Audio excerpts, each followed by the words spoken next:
விடுதலை சிறுத்தைகள் கட்சி. Very good, very good. உன் பேரு? சித்தார்த்தன். உங்க அப்பா பேரு? சக்திபாலன். சக்தி பாலனா?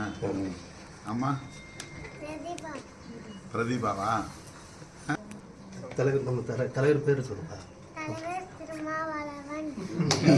நம்ம கட்சி பேரு? தம்பி அவர் எங்க இருக்காரு? தலைவர் எங்க இருக்காரு? எங்க இருக்காரு? பெரம்பலூர்ல. உன்னை பிடிச்சிட்டு இருக்குது யாரு? உன்னை பிடிச்சிட்டு இருக்குதானே தலைவர். திரும்பி பாருங்க தலைவர். தலைவர் மடியில உட்கார்ந்து இருக்க. நம்ம கட்சி பேர் விடுதலை சிறுத்தைகள் கட்சி. நல்லா படிக்கணும். ஓகே. இனிய பிறந்த நாள் வாழ்த்துக்கள். ஓகே தலைவர். ஓகே தலைவர். சொல்லுங்க. தலைவர் யாருன்னா